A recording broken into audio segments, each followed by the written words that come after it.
안녕하세요. 심이었습니다. 제가 좀 회복을 하던 중에 급작스럽게 이런 목소리를 짊어지고 다시 방송에 복귀하게 됐습니다. 국제사회가 너무 시급하게 돌아가고 있는 상황에서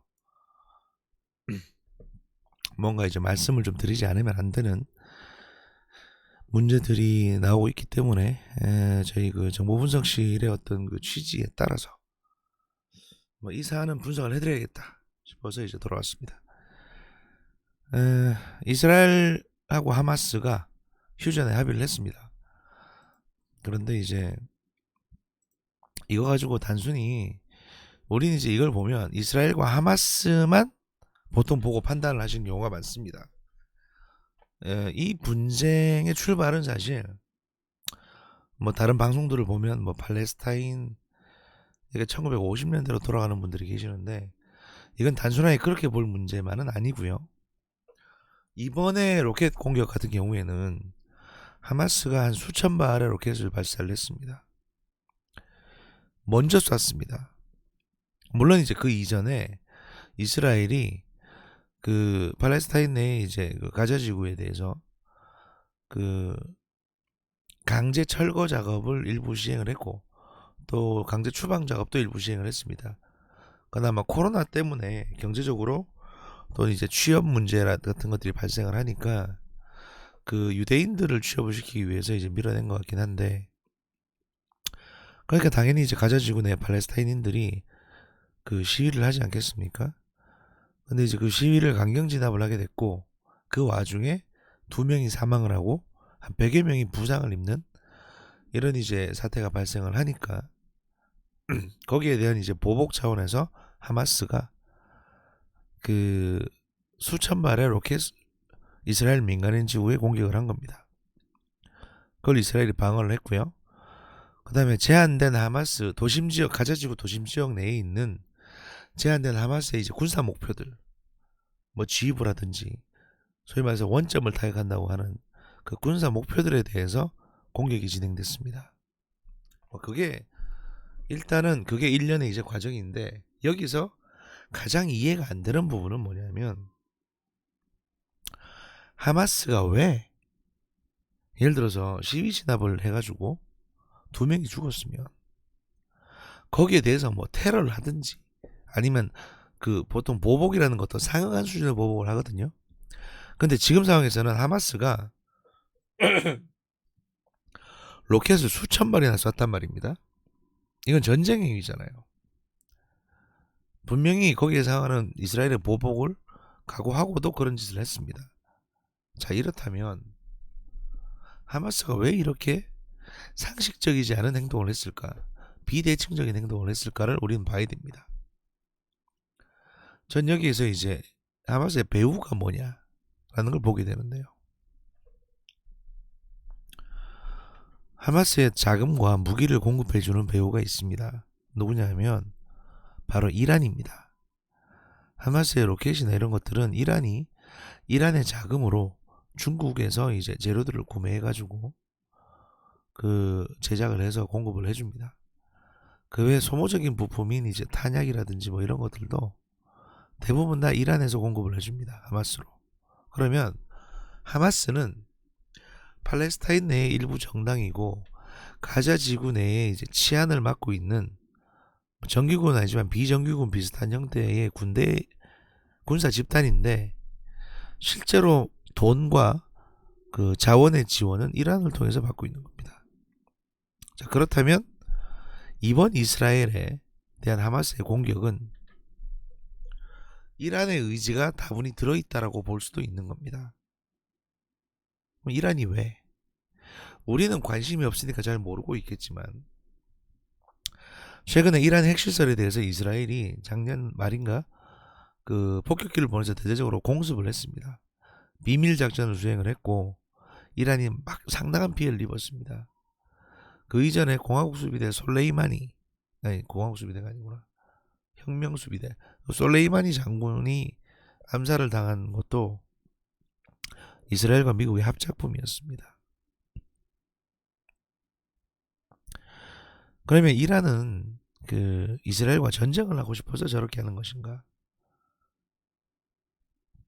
그건 또 아닙니다. 일단은 이란의 그 대통령 선거가 지금 진행 중에 있습니다. 거기서 강경파들이 지금까지 집권을 해왔었는데 미국한테 자꾸 경제 제재를 받고 전 세계적으로도 자꾸 봉쇄가 되다 보니까 이란 내에서도 불만이 많거든요. 그래서 이제는 온건파가 좀 대통령이 돼서 이 대외 관계나 봉쇄를 풀었으면 좋겠다라는 여론이 꽤 많이 나왔습니다. 우리 작년에 재작년에 이란에 반정부 시위 일어나가지고 꽤 많은 사람들이 죽은 거 잘 아시죠?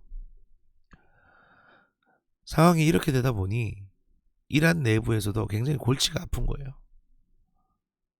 강경파가 다시 집권을 해야 되긴 하겠는데 뭔가 구실이 없잖아요. 근데 이제 중동 국가들한테는 웬만하면 이스라엘 끌어들이면 이제 표를 얻거든요. 그래서 직접 이란이 이스라엘을 공격하기 못하니까 하마스를 시켜서 이스라엘과의 긴장 관계를 만든 것이 아닌가. 이건 두 가지 효과가 있습니다. 하나는 이란 대통령 선거에서 강경파가 승리할 수 있는 요건 하나.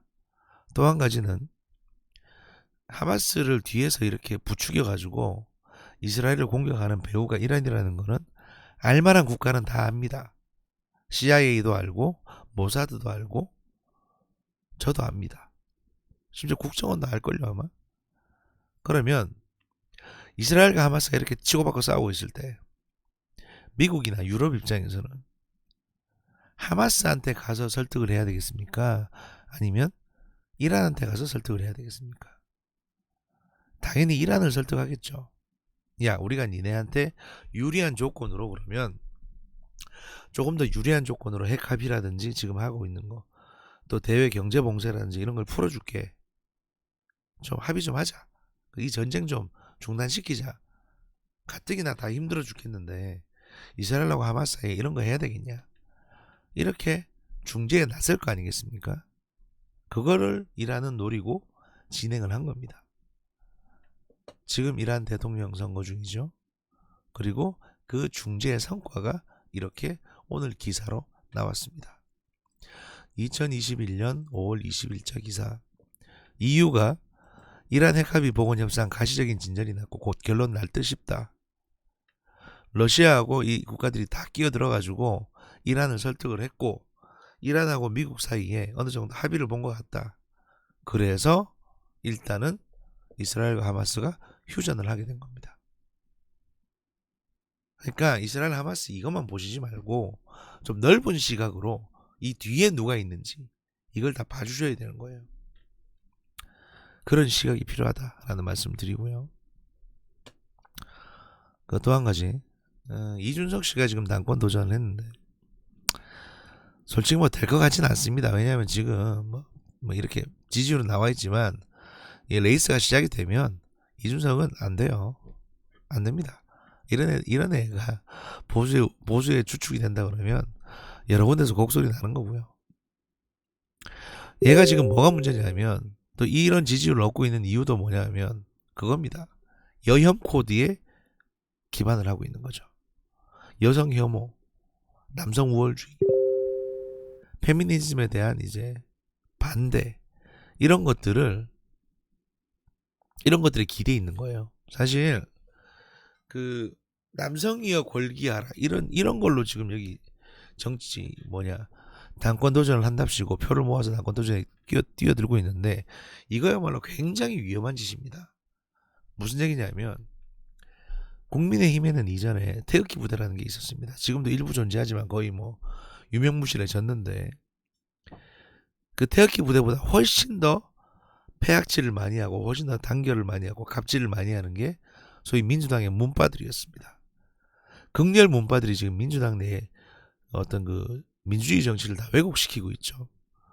공천할 때마다 끼어들어가지고 지들 원하는 사람 공천시키려고 막 압력을 행사하고 국민의힘엔 지금까지 그게 좀 없었는데 이준석이 새로운 코드 여혐 반페미니즘이라는 코드를 끌고 들어와가지고 국민의힘이라는 보수 정당 내에 여혐으로 가득 찬 집단으로 자기의 지지 세력을 구축하려 하는 겁니다. 처음에는 장난처럼 보였지만 이게 진짜 지지 세력으로 구축되게 되면 들어오는 건 쉽지만 이거 몰아내는 게 너무 힘듭니다. 이런 정치하고 아무 상관없는 극렬 거의 폭력 선동 집단들을 현실 정치에 끌어들이면 안 되는 겁니다. 그런데 이준석은 자기 개인의 이익을 위해서 이 짓거리를 지금 하고 있는 거죠. 이 새끼가 이재명이나 노무현 대통령이 했던 대립의 정치를 갖고 들어오는 거예요. 이런 광기에 찬 개새끼는 몰아내야 됩니다. 정치판에서 완전히 몰아내지 않으면 이런 새끼들 때문에 보수 정치까지도 선동 정치에 매몰될 겁니다. 그렇게 되면 그 누가 집권을 하더라도 대한민국 정치 망합니다.